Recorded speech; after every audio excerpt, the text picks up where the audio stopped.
حلق بھی ضروری ہے اور اس کے بالوں کی تعداد کا آپ نے فرمایا.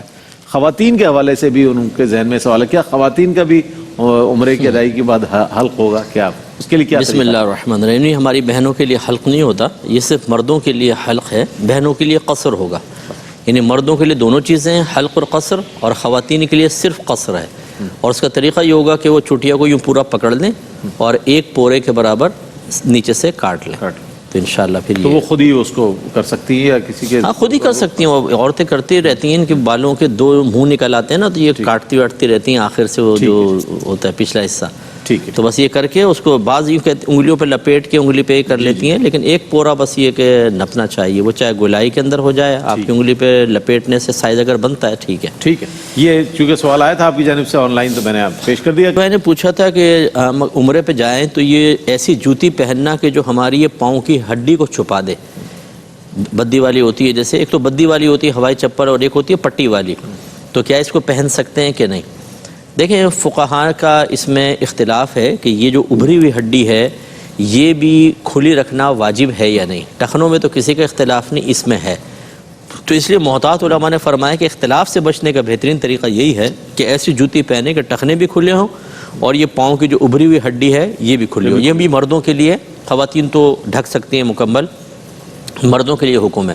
تو ہوائی چپل پہنے یا ایسی پہنے کہ یہ ہڈی پوری نہ چھپے, ایسے پنجوں کے اوپر آ جائے تو کوئی مسئلہ نہیں. اچھا, اسی سے متعلق سوال ضمن کہ چپلیں وہاں پر چونکہ آپ کو بہت زیادہ تعداد ہوئی, صفائی والے لے جاتے ہیں ساتھ اپنے, وہ صاحب پوچھ رہے ہیں کہ میں کتنی ایسے مطلب اگر وہ کسی کی پہن جاؤں تو کیا اس میں گناہ ہوگا مجھ پر؟ چونکہ ظاہر چپلیں ہیں وہ کسی کا, اگر میں جاؤں ہوٹل تک تو بہت بڑا فاصلہ ہے, وہ بیچ میں کوئی ایسی شاپ وغیرہ نہیں, کیا اس کے لیے حکم ہے؟ جی ہاں, دیکھیں جو وہاں پڑی ہوئی ہیں وہ تو کوئی اتار کر اندر گیا ہوگا تو یہ توقع ہے کہ واپس آ کر لے گا, وہ تو پھر جائز نہیں ہے.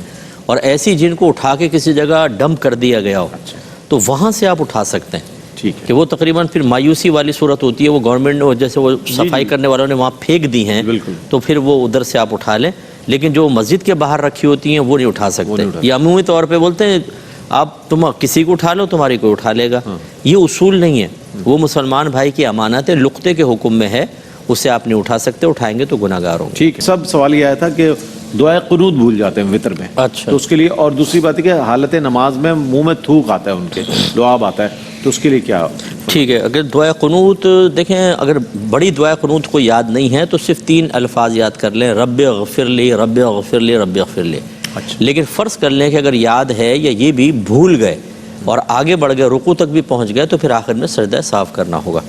اور اگر لعاب زیادہ آتا ہے, پہلے کوشش کریں کہ کلی اچھی طرح کر کے کھڑے ہوں, اور کوئی ایسی چادر وغیرہ اپنے ہاتھ میں لے لیں یا رومال لے لیں, اور اس سے اگر وہ صاف کر سکیں تو کر لیں. ٹھیک ہے. اور نگل جائیں تب بھی اس سے نماز پہ کوئی فرق نہیں پڑے گا. ٹھیک ہے. اور یہ بچیاں جو گھر میں کام کرتی ہیں, تو یہ دیکھیں عشاء مغرب کا وقت جب ختم ہوتا ہے تو تراویح کا وقت سٹارٹ ہو جاتا ہے, اور یہ رہتا ہے سحری کے وقت تک. تو اگر یہ بہنیں شروع میں نہ پڑھ سکیں تو پھر لاسٹ میں جب فارغ ہو کے اپنے گھروں میں واپس آئیں تو پھر وہاں پہ تراویح گھر پہ آ کے پڑھ لیں.